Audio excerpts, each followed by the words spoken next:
And I'm going to turn that part off.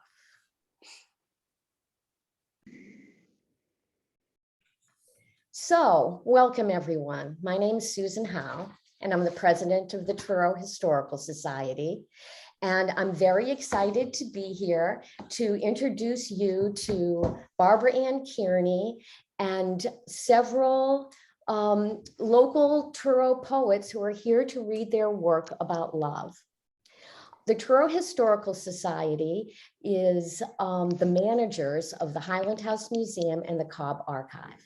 The Highland House Museum is closed right now. It's open from June 1st to September 30th, but the Cobb Archive, where we store our maps and books and things on paper, is open. If you want to see them, you can on Tuesdays and Thursdays from 9:30 to noon or by appointment. And you can find out more information about that and a lot of other things in our program on our website, which is www.trurohistoricalsociety.org. So this webinar is free, but donations are always welcome. Our organization, it thrives because of the donations and memberships that we receive. And your membership is really important too. Both of those things you can do on the website. And I hope that you'll consider being a member, because membership is the highest source of showing us that you really like what we're doing, and we would really appreciate that. So let me just give you a glimpse of what's going to happen. We're going to have about 45 minutes where Barbara will introduce the poets and they'll read their work.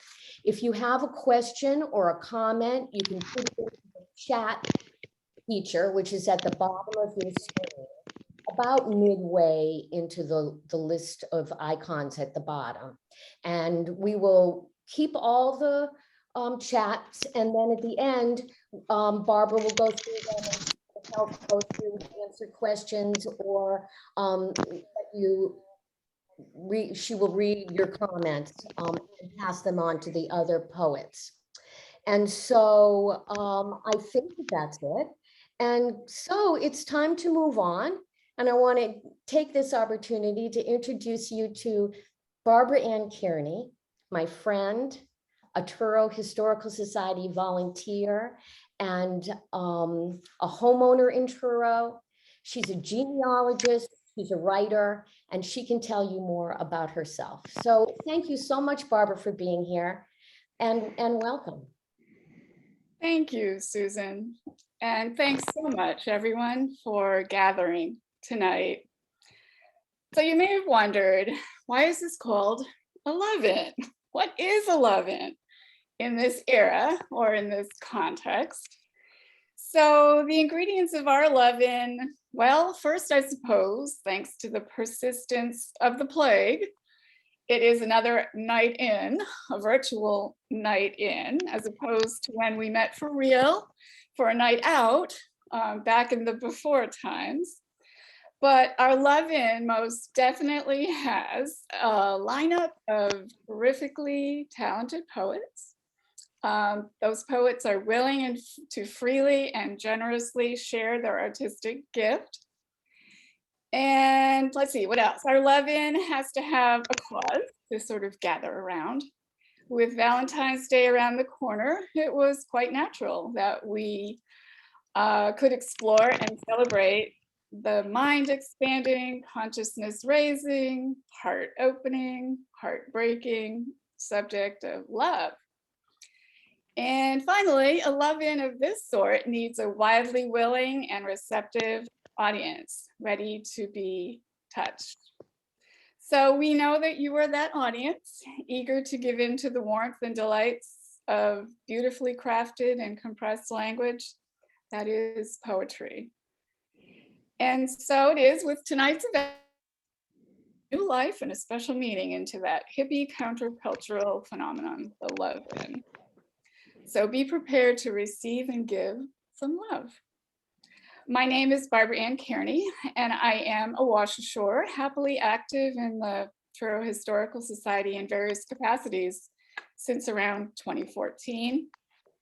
I've been a Cobb Archive intern, a member of the committee that plans our many events throughout the year, and most recently, a researcher volunteer.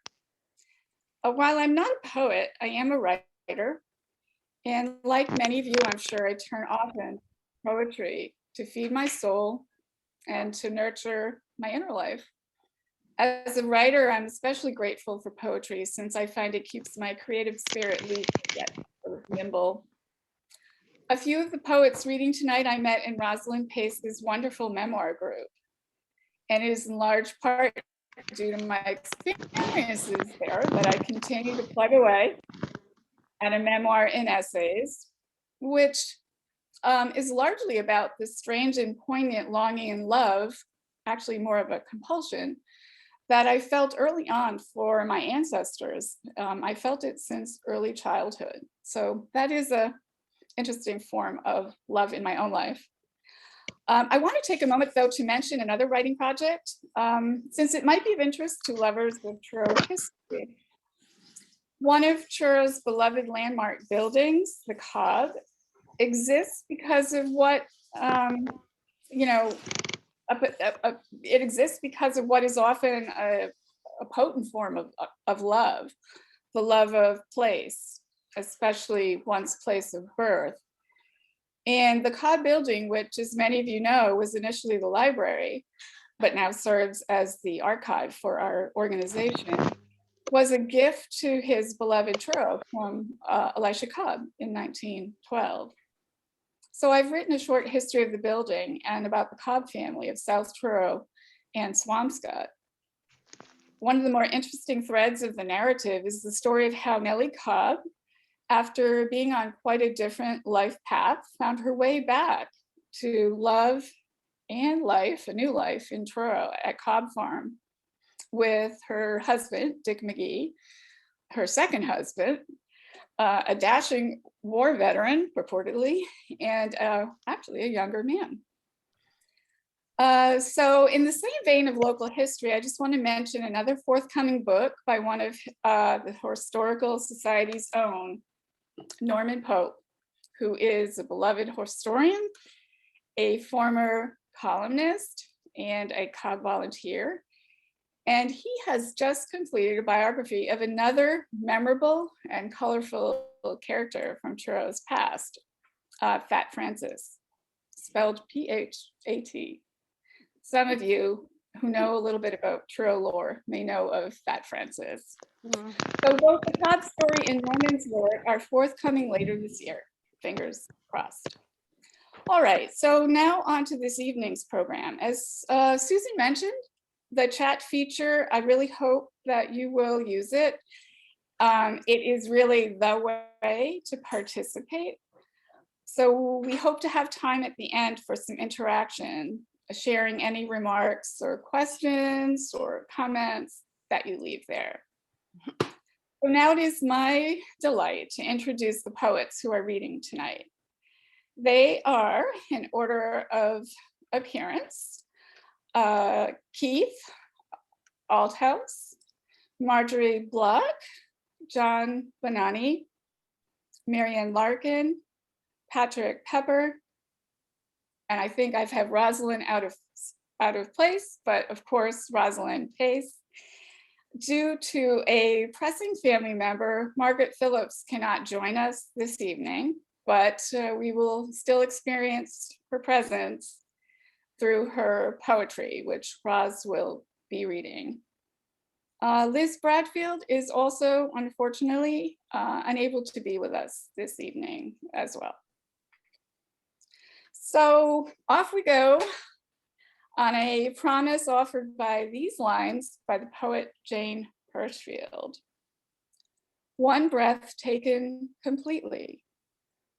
One poem fully written, fully read. In such a moment, anything is possible. And so now let me turn it over to someone who really needs little introduction, the esteemed poet, writer, teacher, Rosalind Pace. Roz. Gee whiz. Thanks, Barbara. When you called me with your wonderful idea for this poetry reading as a love-in, I of course said, sure, why not? And then I thought about it. And then I realized that, of course, there probably isn't a poem written that isn't at least in part written out of some kind of love. Whether that love is on the surface or whether the love is the underneath engine for the poem, I think it's probably impossible to write a good poem if it doesn't spring somehow from some kind of love. And so I'm very eager to hear everyone's poem. And the first poet to read will be Keith Althaus. Say hello. Hello, thank you very much, Ross. I'm very happy to be here. I don't write a lot of love poems, so I have 3 here. And none of them have any titles. This is the oldest, I think. Remembered backwards like a dream. From the breakup to the first kiss. A block of time distinct as the course of an illness or the tenancy of a house, still recalled. Where the sofa was, the window with no shade, the hall that got no light. Details made vivid by the invisible life within. Ghosts that fill their shapes like breaths that form a balloon. Back into that pre-everything rootless time before we understood the lyrics we were drawn to sing.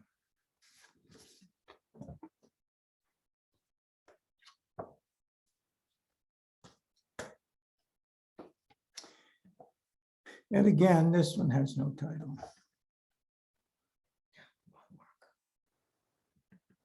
The somnambulist blue narcotic sky of early evening, when over the roofs and wires and branches appear like something obvious, suddenly remembered or seen, as in a picture that can be looked at 2 ways, a puzzle drawing from the children's page, whose gardens and woods, spaces and thickets and trees endlessly hide faces, mouths formed by a vine, eyes and hair made out of leaves and sky.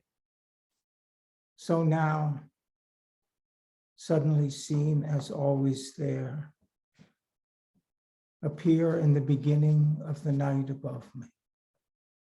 The stars, beautiful as questions. Where is your hand? Are you asleep?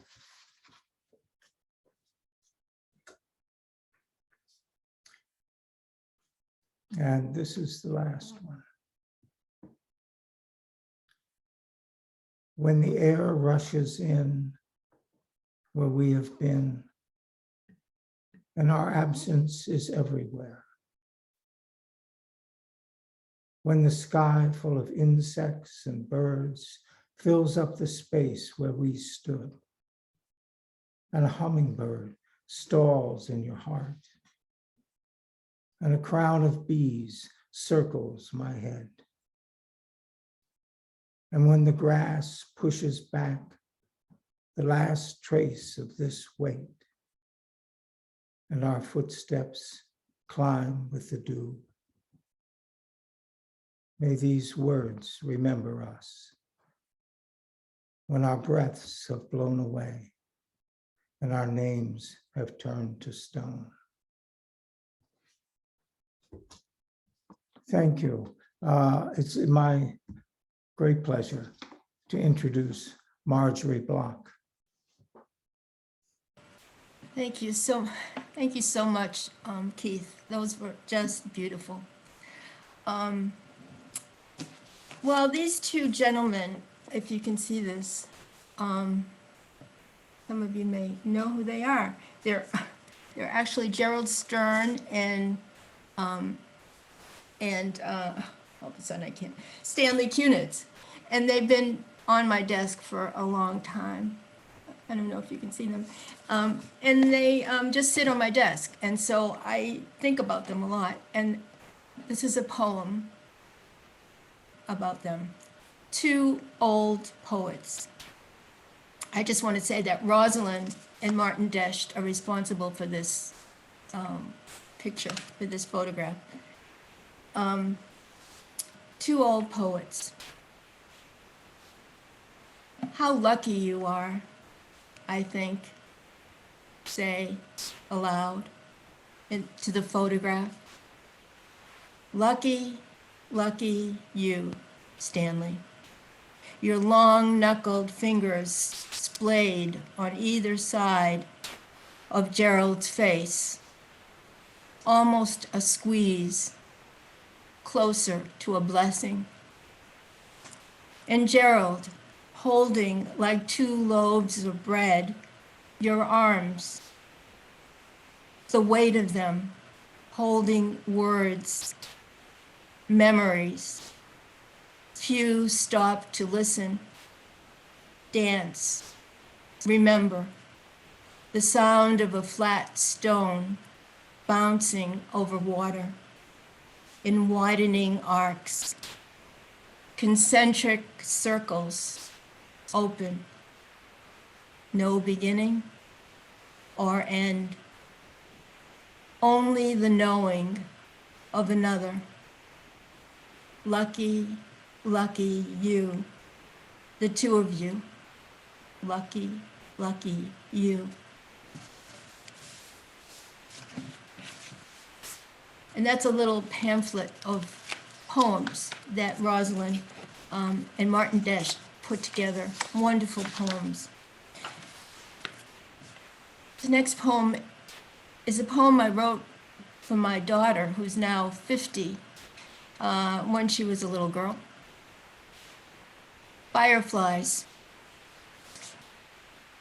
When the sun finally relents in the August heat, the pale gray beetle, lit from inside itself, flares, an acrobat, casting endless stars into the dark. A luminous audition for the female waiting in the fold of a leaf.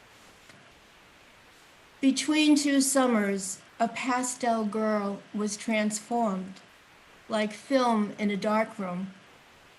Her skin, once as transparent as celluloid, glowed, flushed to a memoir red.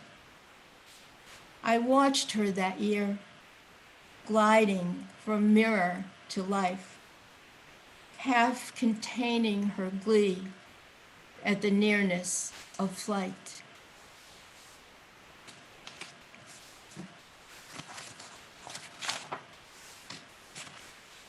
This next poem is called Love Contraption. Built from parts and pieces found along the way, it wobbles, pretends neither design nor direction. Sturdy enough, contraries make it go. The thing shakes, the fittings rattle. The fittings rattle the joints like an adolescent's wrists, just too far. Somehow, without a manual or a history, the thing works out of its own sheer desire, I hear sometimes in the night a yawning sigh, like the creak of heat coming up through pipes. What does it do, you ask? Nothing, I say. Nothing at all. The last poem I'm going to read is from a poem by Thomas Transtromer. His poem is named The Station. So the epigraph of this poem is "Everything is singing," which is a line from Transtromer's poem. Pale gold light sweeps through open windows and across the tile floor, glances off walls and the arms of chairs, softening the day before it begins. On the lip of the fountain, a blue jay stretches and drinks and throws back her head and drinks. Everything stretches toward surprise. New buds on the roadie, and deep inside the leaves, one white flower with a yellow eye, born in the night. But this is late August, late to join the dance. Welcome, I sing. Take up my mind, fill it with slow songs and May flowers in September. Keep me looking close and outside myself. The camellia buds, tiny and hard, the hardness of my nipples when you are inside, and I imagine the inside of you, and we fold into a whirligig high in the attic bedroom at the top of the oak. The leaves hushing in a breeze off the bay. Church bells chime the hours we lost. The cardinals calling out to each other. The response, yes, yes, we're here. And the sky all the way to the water, clear for the explosion. Reds and blues and a long bank of purple, and at the last second, a green flash, an aura, which science can explain, while we go on holding each other before night rises. Our next reader, I'm very happy to introduce, is John Bonanni. Thank you so much. Thank you, Marjorie. And thank you, Susan and Barbara Anne, for organizing this. And I'm going to start with kind of like a prose piece. It's not really poetry, but in the age of the prose poem, it can be. Command.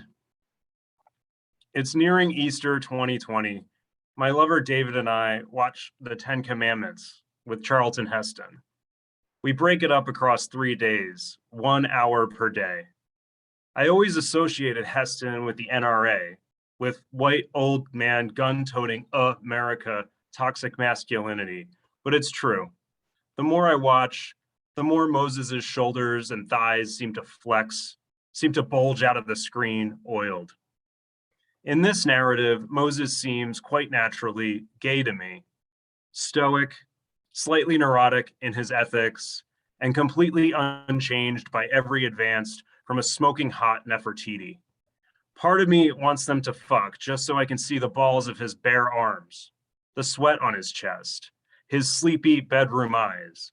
The other part of me wants him to get it on with Joshua, muscled by Pharaoh's hard labor, bronzed by an Egyptian sun, and also a babe. In my version, Moses parts the Red Sea, but he doesn't marry the shepherd's daughter. After the bush burns, he brings Joshua up to the mountain to show him where God spoke. Joshua looks him in the eye, takes his hand, and before either of them can even think it, pulls him toward his mouth.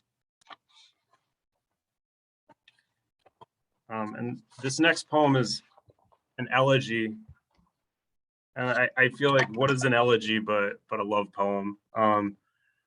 This has to do with someone named Gaëtan Dugas, who was known as Patient Zero initially, and he was known as Patient Zero primarily because of a book by Randy Schultz called "And the Band Played On," and Schultz was basically encouraged by his publisher to kind of create this myth of Patient Zero, who was off spreading AIDS. Elegy for Gaëtan Dugas, who picked up men wherever he went, who donated his blood, who I am the prettiest one, who donated the appalling saga of Patient Zero, whose zero meant O, as in letter O, as in out of California. And though AIDS came to the United States in 1959, and before that, Central Africa about 1930, who did not slaughter a chimpanzee for meat, but who, the monster who gave us AIDS, donated his blood to slides, to lab tests, to electron microscopes, who, the Columbus of AIDS, let the tip of the needle draw his blood for more, a vaccine, escape, an answer, but who was a strange guy at the 8th and Howard bathhouse, a blonde with a French accent, who said, "Gay cancer, maybe you'll get it too." Although who at the time could not have possibly known that what he had was transmitted through sex, though a publicist who, for a book on the subject, stated, "It's the worst kind of yellow journalism," and said, "Don't blame Randy," who admitted to making it up to compete for sales, even though Patient Zero, the man who brought AIDS to California, whose zero now coming to mean the first, who spread it, despite being the first, who did extend one bone white arm, who made a fist, and who could at first, see the vein. And I'm going to read one more that's a love poem to all these people that I've read. To people who have been kind of like within this concept of like queer ancestry. It references historians, it references poets, it references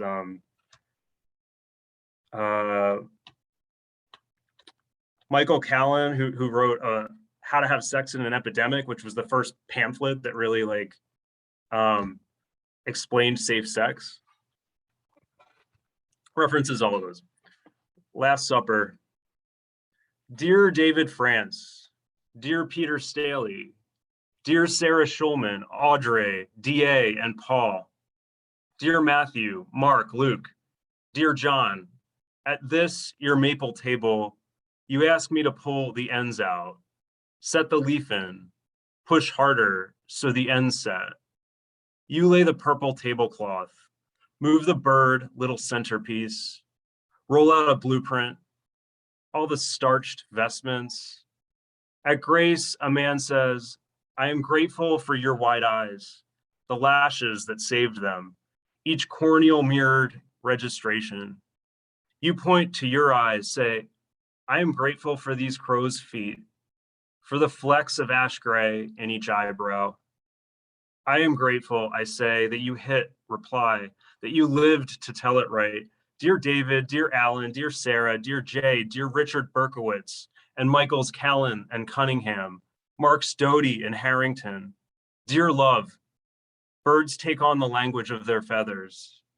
Brave pollinators.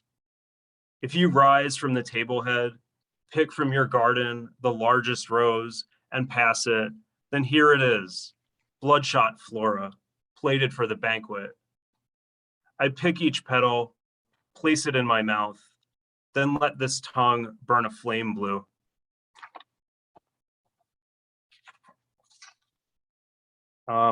Up next, we were going to have Elizabeth Bradfield, but she was unable to make it. She did send a very large beam of love. And if you know Liz, then that is a very, very big beam, right, Rosalind? However, we do have Marianne Larkin up next, who I'm very grateful to introduce. Thank you.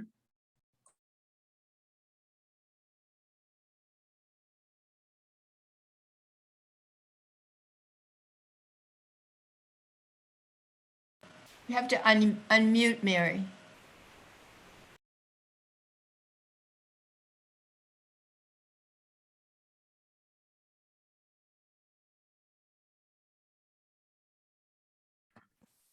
Mary Ann, can you unmute? Oh, looks like you Okay got it. now, thank Okay, you.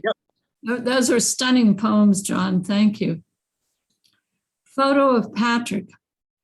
You were already tall that summer, bones hiding soft in your still round face, under skin soon to stretch to planes of bronze. Tendon and muscle waited in not yet vanished indolence. Soon, fear and desire would tear you in two as you searched for yourself in the folds of others' flesh, desperate to know the singular beauty of time and matter. Only your gold-flecked eyes, even then hoarding stars, would go with you. Summer boy, you knew nothing of this, and no one could warn you of yourself arriving to claim you, to banish forever the simple present of that summer when you swam boneless and of a piece.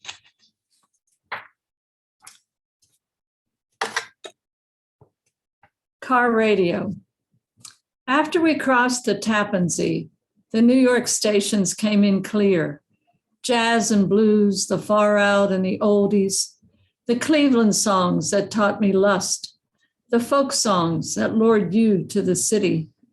And we got that feeling people get driving all night with the headlights and the stars, that we were young again and crazy.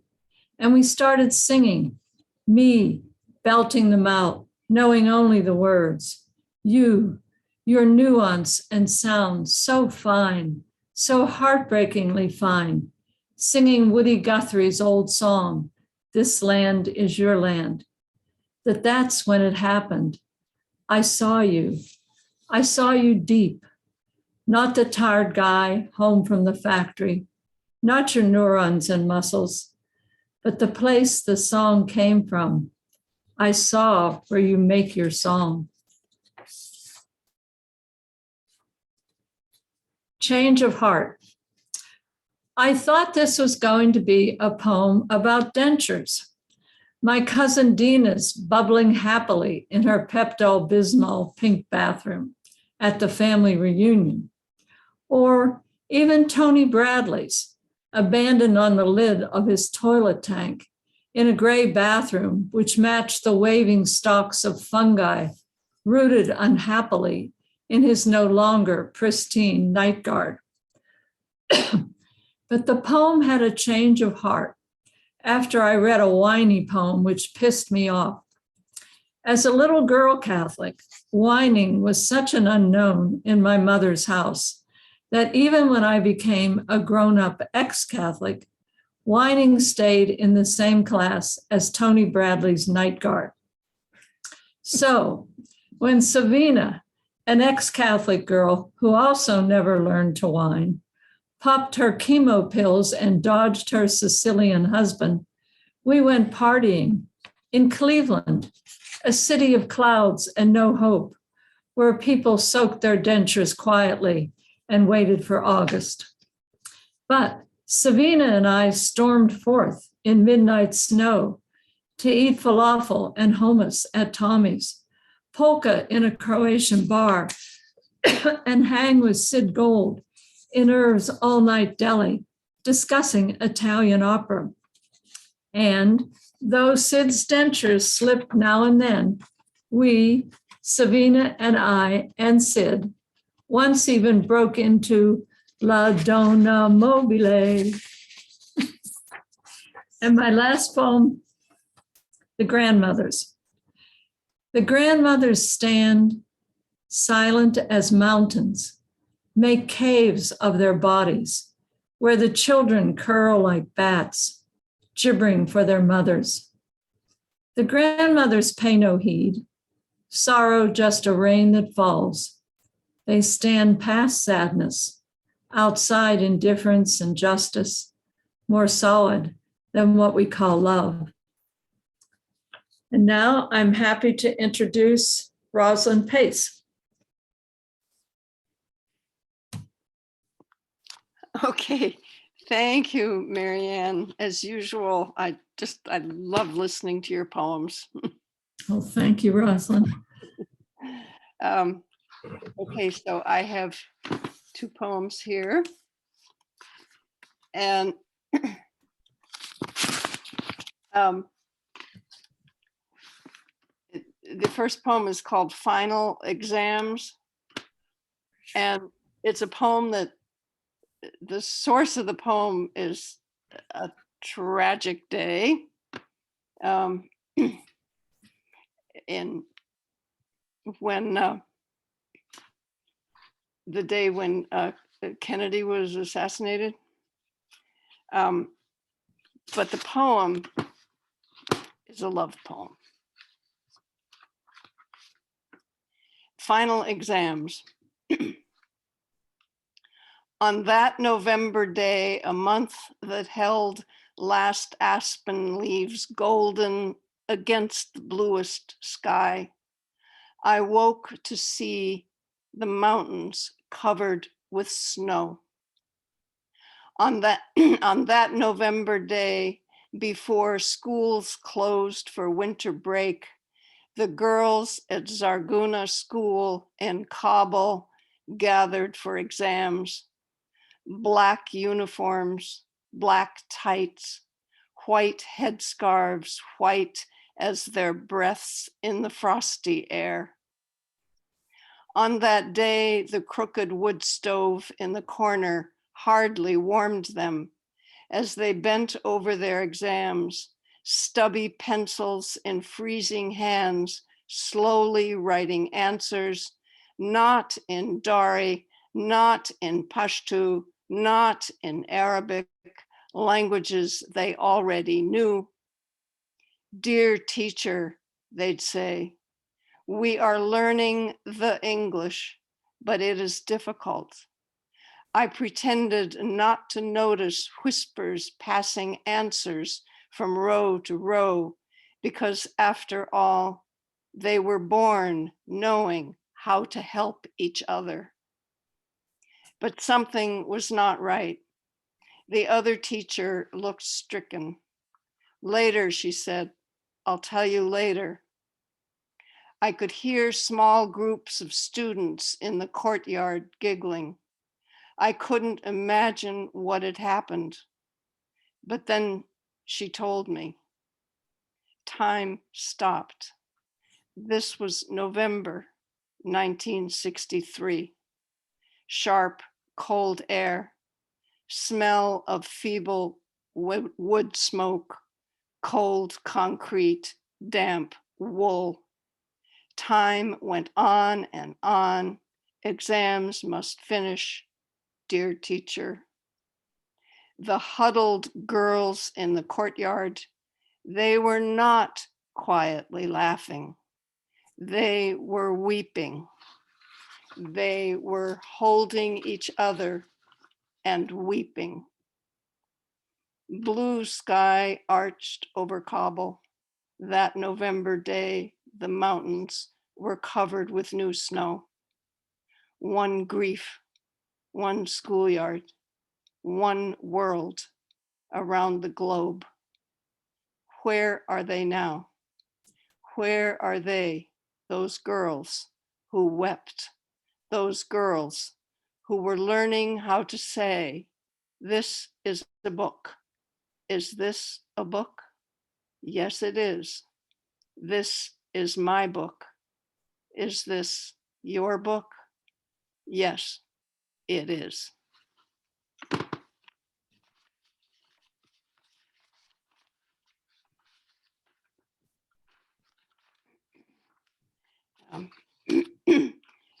And this poem is called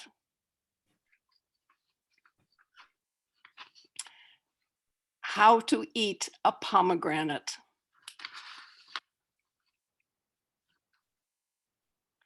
1 pomegranate per person. This is serious business. Each punica granatum redefining the meaning of leisure. We're in this garden near Istalif, Hindu Kush to the north, to the west, valleys and deserts where camels, horses, pilgrims, and poets once carried silks and bags of pomegranates with myriad seeds of remembrance. Cradle the pomegranate in your hands. Others, lolling on red carpets, hand knotted in elephant foot pattern, play chess, pluck the rhubarb, tend to children, comfort the old. Someone recites from memory a long poem, hand on his heart. You begin to press carefully your right thumb, then your left thumb, finding the proper pressure until you feel the first of the seed sacs burst, releasing its still secret juice. You find the next and the next, occasionally rotating the pomegranate, each line of the beloved poem singing to the exact pressure of your thumbs. Learn to knead the fruit, keep the thin armor of its skin intact. Watch hawks circling far above the voice, weaving its meditative rhythm. The sun continues its slow travel as each muscle of your hands whispers a language of touch and release. You never imagine that gathering pomegranates will someday become a matter of life or death as you watch for unexploded grenades hiding in the shrubs, as you pray that laying the carpet down will not awake a landmine, one of thousands buried everywhere. You will see the empty places where your companions sat singing. You will remember that long day long ago when this ritual had the feel of something miraculous. When the outer skin is soft and supple, when your thumbs feel no internal resistance, prick a small opening, lift it to your mouth, tilt back your head, squeeze gently, and gently suck the sharp, red, restorative juice. Remember, you must knead the pomegranate gently.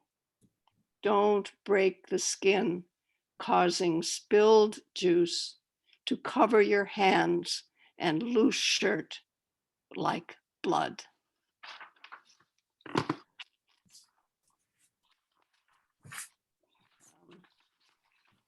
So I'm happy to introduce to you Patric Pepper, and you are in for a treat. Well, thank you. Thank you, Barbara and Susan, for having us to read. I hope I'm unmuted. And gee, you know, the 5 poets who've read before me are really hard to follow. Those are some beautiful, rich poems. So now I'm going to read a poem called My Wife's Nap. My wife is Marianne, so this is Marianne's Nap. In the 3rd grade, I really wanted to figure out for real how Adam, naked in the Garden of Eden, was more smarter naming all those animals than Eve, because the 3rd grade girls were smarter than the boys. I loved my football hooligans, but loved hopscotch with the girls too. I usually tossed a popsicle stick to mark the square I'd avoid. And the girls, they won. And I loved them for it and never told my buddies. When Pop found out why I carried a popsicle stick in my shoe instead of, say, a razor, my ears turned red. What do you mean, sissy, Pop? It all blew over. And in the 4th grade, I had a crush on Kathleen and her leotarded legs. This afternoon, the light slants like an old goalpost. As I tilt from room to room, futzing around downstairs, I'm in love with your legs now. All they're attached to, oh, my English professor, who snores softly upstairs. This is called Love Poem, and it's really a sort of exploration of how goofy it is falling in love, and how goofy you feel, and how goofy you behave. I should say how goofy I behave or behaved falling in love. Love Poem. Frances told me all about shooting her white ribbon winning photo at the annual Rhododendron Festival. Happiness welled up in us both, like the flume fountain beside which Frances pulled the trigger or snapped her shutter. I mean, I'm a big fan of Frances. What's up with the restored waterways? Well, I rhapsodized at the scenic overlook as the two of us beheld a panorama of cobalt skies and avocado hillsides and lustrous calcium carbonate clouds steaming along above, where once ore boats, ships o' the line, would break up in storms and go down before the dinner bell. Then Frances rhapsodized about counting 59 swans, somewhere, I believe, on a mild tributary. In the Berkshires, was it? Somewhere in the UK. Not to be outdone, or to keep up my end of the conversation, I conjectured about the Washington Ducks. Frances corrected me. It's the Oregon Ducks versus the Washington Huskies, Frank. Tonight at 9:00 on Channel 7. Frances is a fan.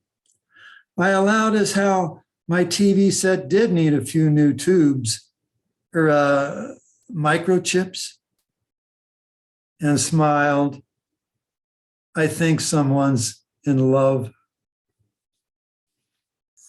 And one more, a poem for people or about people who love what they're doing.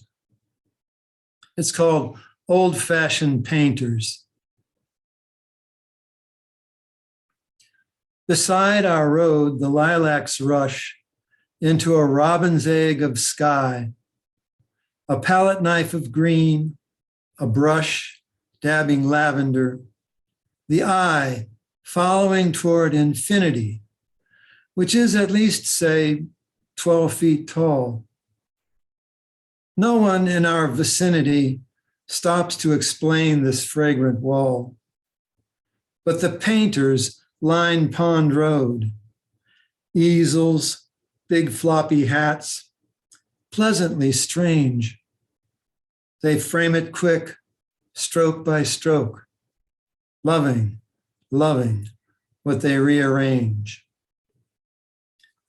Okay, thank you. And Rosalind, I'm going to introduce Rosalind again, and she's going to read some poems by Margaret Phillips.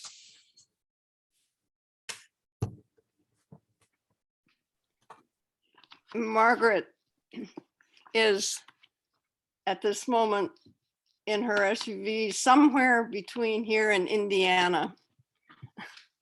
And I know that she would really like to be here. So I'm going to read two of her poems. And one thing about that I was thinking about love you know, the moment when the moment that you feel your heart, your mind make that sudden expansion, you know, that feeling,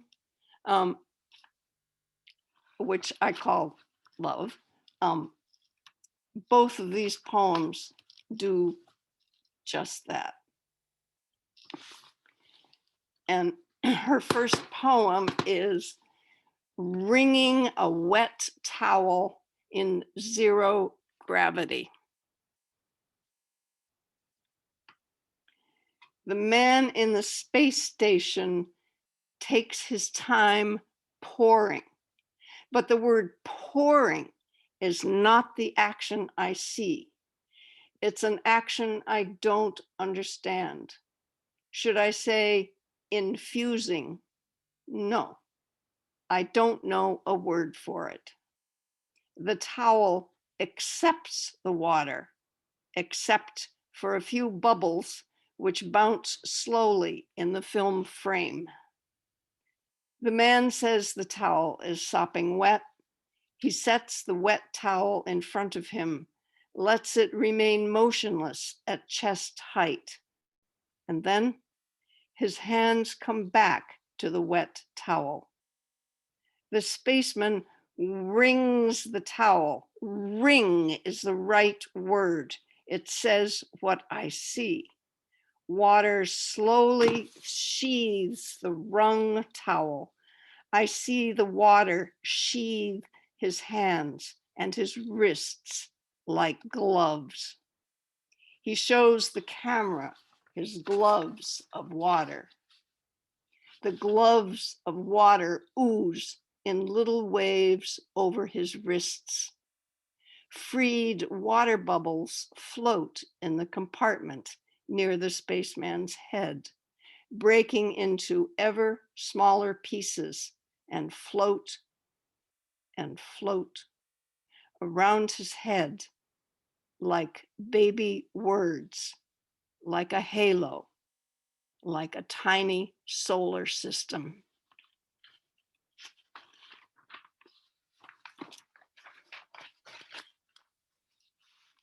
This is spring evening, 1982, Hong Kong.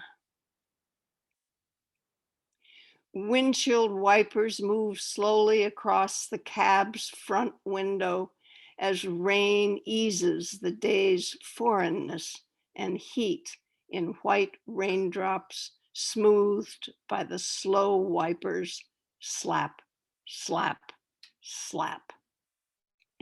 Softness of the seat after a long day standing, walking in heat. Raindrops and trills on the windshield, silky and wet in golden light. Through neon smears and blazes I cannot read. While the quiet man drives us and we move now into rows of apartment windows lit behind the rain and reflected in black streets flowing as we pass, and droplets of light are brushed up and brushed away again, again, again. And my mind says, no, no, sorry, to the droplets. No, no, you must go. And my body inside the car and the merging of light and dark, a waltz of light and dark, little bursts of light and soft goodbyes.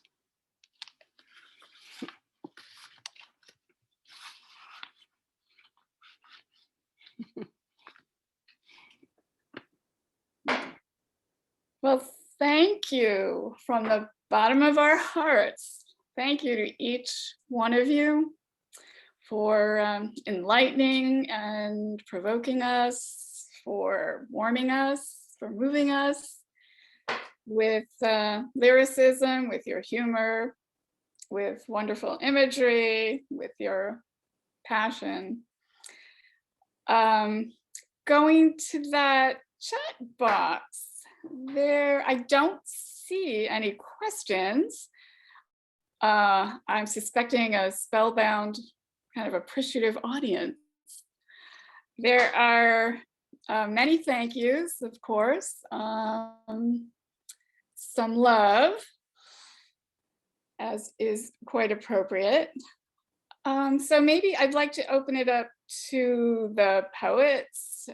Perhaps if any one of you has any announcements about future poetry events, readings, anything of that sort, we would love to indulge you and support you further. Eastham Public Library is putting on a generative poetry workshop across, I think, 3 sessions, and there's 4 different poets putting it on. Or no, it's 4 sessions with 4 different poets. And then I think Chatham Public Library will do something similar in April. So look out for those. Okay. Wonderful. Anyone else? No announcements? All right, the chat has lit up a bit. Let me just read. There's some wonderfully expressed thank yous. Thank you for these words from the heart. Thank you and much love. Someone said, this is really sweet, best hour I have spent in a while. Let's see. What a beautiful reading. Helped drive the blues away. And that is from an audience member in Delaware. Let's see. Oh, they're coming in fast and furious right now.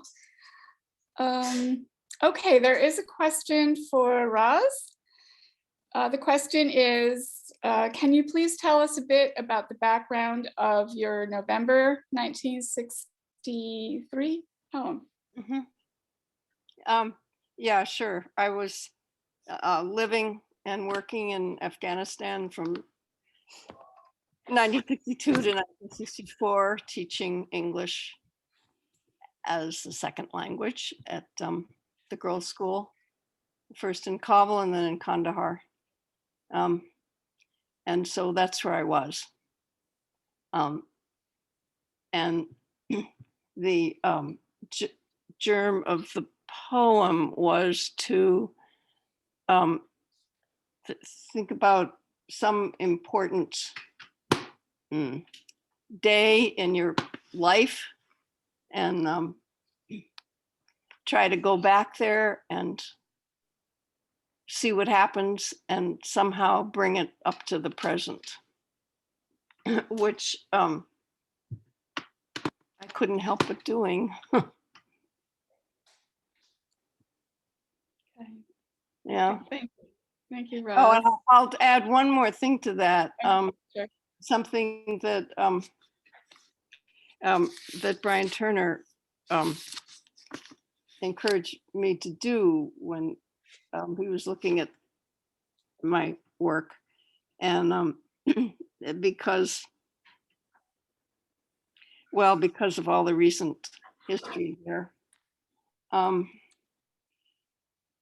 and he said, you know, as a poet, one of the most important things you can do is to try to help people fall in love with Afghanistan and its people. Okay. Yeah.